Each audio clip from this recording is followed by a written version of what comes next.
In Nomad, the World is My Beat, Paris Fashion Week Undercover, which is this week's episode of my weekly series, British journalist Liza Foreman, that's me, goes behind the scenes and off the beaten track at the Spring-Summer 2026 collections to take a look at some of the newer or less covered designers showing at Fashion Week.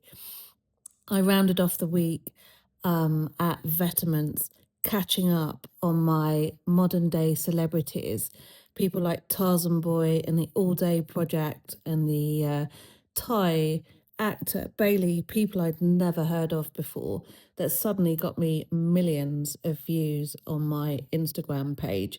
You'll learn all about some of that too in this edition. I've written for a lot of major publications on fashion.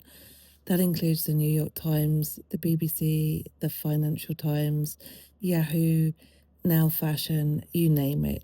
I have traditionally, and I continue to follow the same pattern in my coverage of the fashion industry, which is that because I've written for so many big publications which just happen to have some of the biggest fashion editors in the world, and because those big editors like to sit inside the big shows and cover the big fashion houses, and because I'm basically doing what I'm trained to do, which is dig for different stories, I leave the big editors and the big shows and I go out looking for other stories.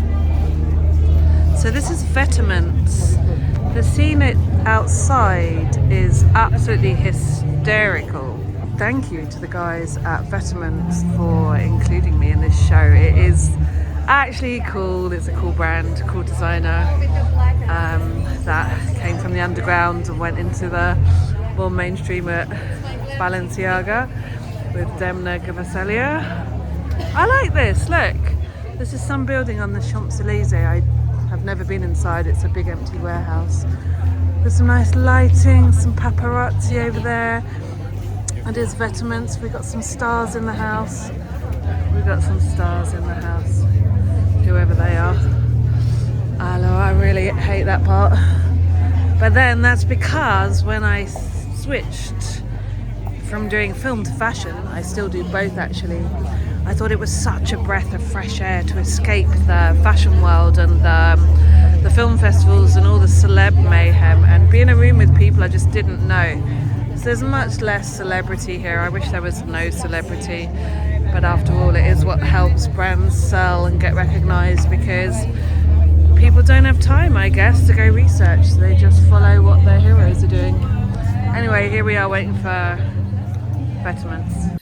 Now, I haven't set foot in the ready-to-wear shows in 6 years, since before the pandemic. And this year, I decided to put my toe back in the water.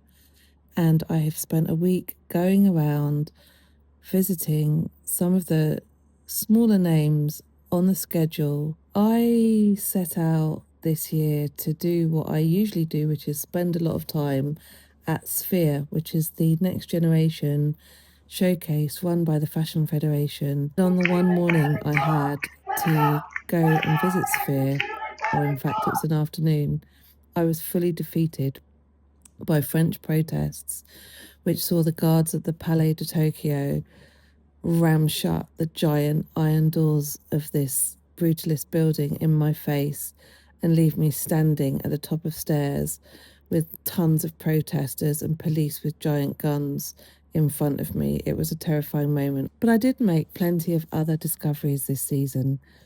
One of my favourites would be the Portugal Fashion Showcase. As you have other events like film festivals at Fashion Weeks, we have an increasing number of governments getting behind their designers and presenting them in group showcases at different fashion weeks, in this case Paris. So the Portugal showcase did feature some extraordinary designers, each of which had several very funky wearable pieces. So we are here at the Portuguese fashion showroom at the ready-to-wear shows for Spring-Summer 2026. Who am I speaking with? Maria Carlos Batista. Okay, and Maria, what are you doing here, and can you elaborate on some of your background as a dancer and how that influences your work? Yes. So I was a dancer previously, and now I turned like the movement into the clothing. So I explore a lot of draping and try to make like the fabric create the movement as you wear it. Can you show us some of your pieces and explain how that works? That's So- beautiful. Yes, and I'm really concerned about like sustainability and upcycling garments. So for example, this one was an exercise that I made that is just like 4 meters, I think, of fabric that I wrapped around the body. So it behaves like no cuts on the fabric. It's just like I attach everything and then I sew it. And then I create Beautiful. some like shapes. But I mean, dressed it shows better. How long have you been designing? I've been designing since it was on the pandemic, I think. I won a contest on 2020. Yes. Oh, really? Did you study Yes, design? fashion in Lisbon. In Lisbon? Yes, in Lisbon. Oh, cool. Can you show us some other pieces? Yes, so like this one, because of the upcycling. This one is I love this piece because I was heartbroken when I developed it. And this has to do with like, these are like your lover's arm. So this is made from a blazer. These are the sleeves of the blazer. So this wraps around your body like it's like a hug from your lover. Ah, that's so cool. Yes. Oh, wow. That's original. What else have you got over here? This one is a little busy, so I won't show it. Okay. This one, but it's really beautiful. This one was an exercise that I made for the contest that I won in Portugal. Oh, yeah. And this was like upcycling leather. Wow. Yes, everything is upcycled, so the sleeves actually are trousers. Oh, my God. Yes, and I gathered a lot of like vintage pieces and I collect them all, and I was like, okay, so let's turn this around. So I will make the jacket from the materials that I have, not from the pattern that I have. So I had to like I see what you mean. acknowledge everything, all the quantity of the leather that I had, and Yeah. created it. How difficult is it, or what are the challenges to break through in fashion as a new designer? I don't know. I don't see it. I mean, I don't see it difficult because I try to keep like as true to myself as I can, so I can create my own vocabulary. Yeah. And I don't think it's difficult for me because I do it. You see, so I try to turn it around and not see the negative of it, and try to see the positive, so I can keep going. And that allows me to develop my aesthetic, my language, and what I want to portray to people. And where do you sell? Are you online? Are you in stores? No, I am online, and right now I only have like made to order. Okay. So yes, everything is made to order. And you mentioned the idea of working with dance and Yes, fashion. Can yes, you because- tell me about that? Yes, so since I was a dancer, like I miss it a lot because I had to stop. And I really like to working with dancers because like they have knowledge of the body that's different. We know things that normal people don't know. And so even like just dressing dancers, sometimes I do that exercise. Like when I want to try something on, I give it to like a friend of mine that's a dancer, and I put it on and it behaves differently, you know? Yeah. Yes. So fascinating. Yes, it's beautiful. Thank you. I spent a lot of time at the Chinese Cultural Centre in the 7th arrondissement in Paris, where a number of new brands were also presented. Over there, I discovered In Clover, which really made a funky play on ethnic designs from Kazakhstan, as well as presenting some more traditional pieces. That morning, I made my way via the Bar de la Croix Rouge, which I gather is a trendy bar, to see an outdoor presentation of a brand called Nathan Couture over breakfast. A local dog walker declared this just isn't Parisian when he saw all the models posing at tables for breakfast. From there, I made my way over to Caroline Hugh, Reverie by Caroline Hugh, which actually went counterculture to the trend at the Chinese Cultural Centre and presented a much more original view of fashion, and what's more, rounded out the show with this beautiful dance presentation.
I got to meet Juliana Lily and her business partner. Shows, and who am I talking to? My name is Juliana Nix, and I'm the founder and creative director of Juliana Lily.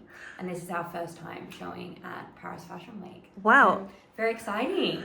Where are you based, and how long have you been designing or doing this label? Based out of Sydney, Australia, and all of our production is in Sydney, which is really special. And we've launched just over a year ago. It was June 24th last year. So yeah, just over a year. And how and why did you get into fashion? Oh, I've been doing fashion forever. There is actually a funny story. When I was first born, my bedroom wasn't ready yet. We moved into the house the day I was born. So the first 6 months of my life was spent in my mum's walk-in wardrobe. I love it. Surrounded by clothes from the very beginning. And that's where we say the love of fashion came from. I love it. That's hilarious.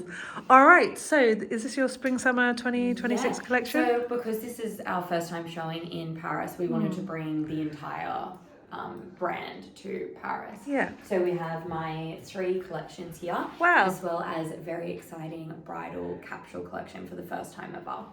So this was my first collection that we started with. As you can see, the brand is really rooted in leather and also this beautiful mesh. If I could choose 2 fabrics that are at the epicenter of the brand. I love that. What's that made of? Raw silk. Raw silk is gorgeous. Yeah. Oh yeah, this is a lovely juxtaposition of materials, actually. Thank you so much. So I work, it's really important to me, the fabrics and all of the people who make the fabric and make the pieces. I work with a lot of artisans. Okay. And I do all of the cutting myself. I do a lot of sewing myself in the beginning. So yeah, kind of from the very start to the end. So this is our signature material here. That's gorgeous stuff. Which is my signature, is the logo. Oh yeah, I see. And this is a jacquard weave woven through a viscose silk, and from the beautiful people at Luxury Jersey in Milan, which is actually the oldest gorgeous little village in Milan. And I had the pleasure of meeting the family, which dates back to the 15th century. Wow, I love it. So you were researching to find the best find the people meal, to... And then had the pleasure of visiting them in Milan in February. Oh, wow. And absolutely love working with them and the family. And then very exciting because of that visit, just completely fell in love with them, continued to do this as the signature. It's amazing stuff. Wow. And I'm curious to know, how did you learn fashion or sewing and so on? I studied at the University of Technology in Sydney, which is one of our big fashion schools. And then the love for leather, which really ignited the brand, was I started working with a beautiful Chilean tailor leather craftsman called Julio Valdez. And this was all in the throes of lockdown. So I was pretty much spent the entire of lockdown at this gorgeous man's house. He's 79 from Chile, so beautiful, and he's kind of taught me the love of leather and craft as well. Was that in Sydney or in Chile? Sydney, yeah. Oh yeah. So he's the last leather craftsman in Australia. So any designer. No way. So you've really done your homework and found key people. Yeah. Can you show me some of these? Yeah, so this is our brand new collection. Okay. So after that trip to Milan to meet Luxury Jersey, and just falling in love with the family and their story as well, we decided to do the new collection in the same material but work with a new colour. Okay. So this is the nude mesh. And you very subtly have your logo in there. Throughout it. It's nicely done. Thank you so much. Yeah. And the jacquard weave is really beautiful. It actually sits on top of the fabric. So it's not blended in, it's almost... Sits on top of the fabric. That surface texture. I'm not enough of a textile expert to know the difference. So if it's on top of the fabric, what's the difference to how it might be done? It's kind of so the weave and weft yarns, it would almost look just like a flat print. Okay. If it's through that, but having it go over the top is gives it a little bit more emphasis. Hi, I'm Taylor and I'm the art director at Juliana Lily.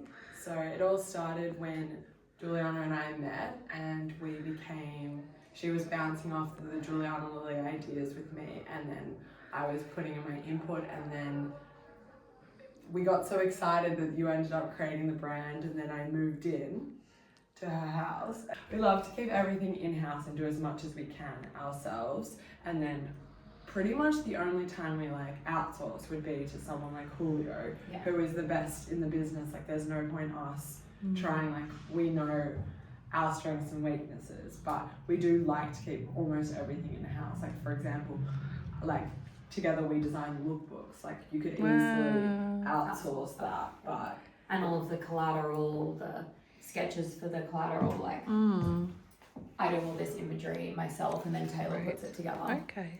So, where are you selling, and how has it been to establish a new brand, or a still relatively new brand? And, Definitely. and is Australia the big market for you, or how does it work? Yeah, so we are direct to consumer at the moment, and all through our own website, online only, except for we have our studio in Surrey Hills in Sydney, where we invite clients to come in and they can do a full fitting process with me, and I do a lot of custom work as well. So some clients might see a dress, for example, like this one, on our website, on our socials, and then they can come in, do a full fitting with me, and then we can completely adapt this design and then make it what they want. So that's actually how we started doing bridal. This is funky bridal. Man, I might even have to get married still. It's very fun. So the client saw this dress on our website, which is called the Nate dress. The Nate dress. And then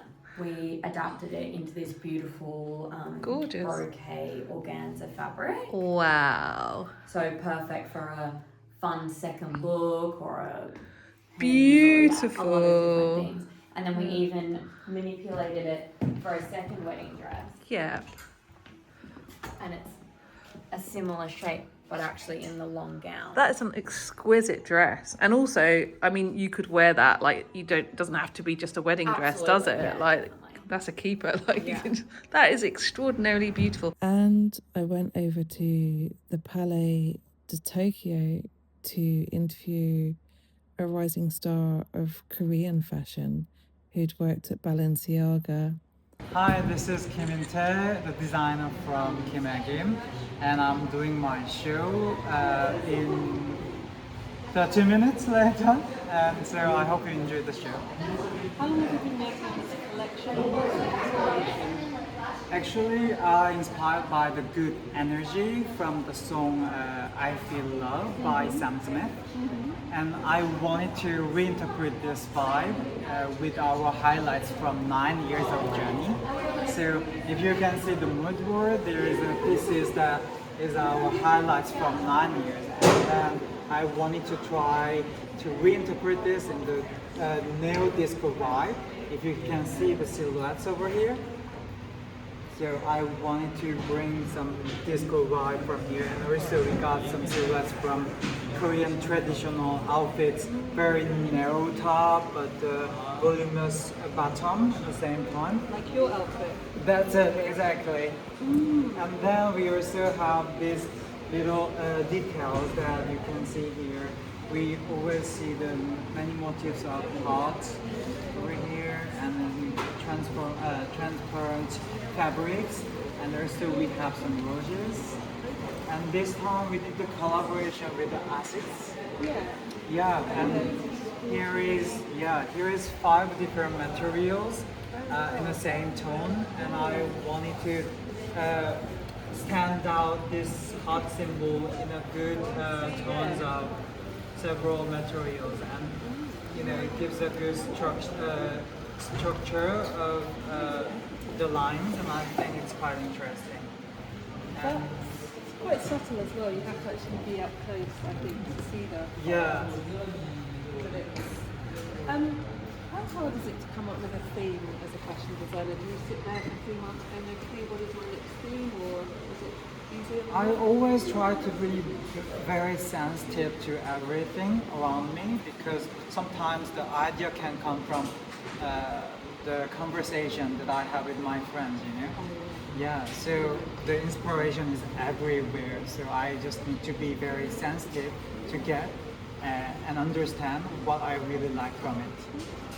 And what is the build-up like to presenting a show? How long have you worked on this collection? Do you get a break between shows? What is your life like as a designer in that respect?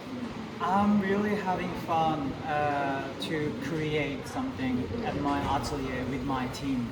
So it's really great to have an idea and I do the sketches and I just share it with our team at atelier and they really help me a lot to realize it in a real fabrics.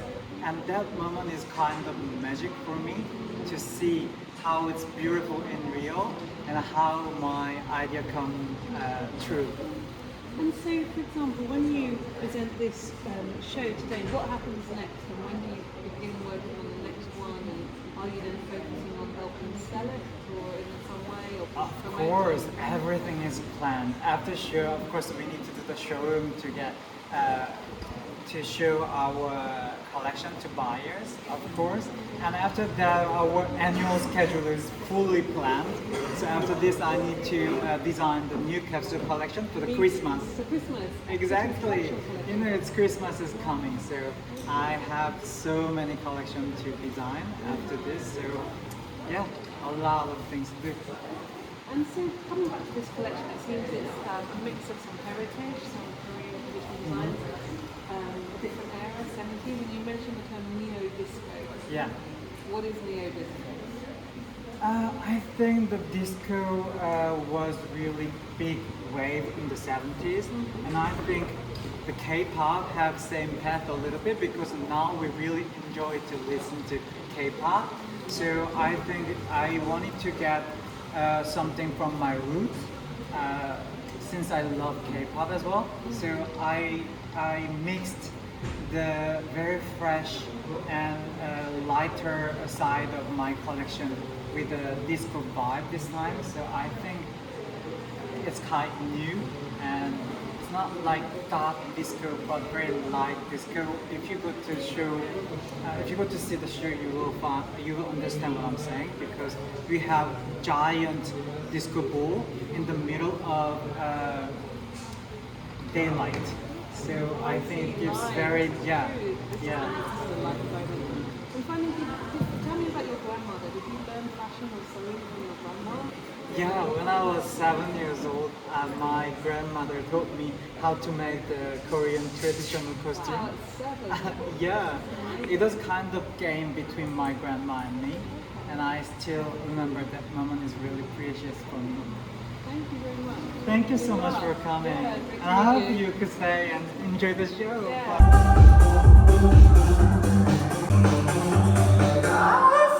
I've covered a lot of different fashion weeks.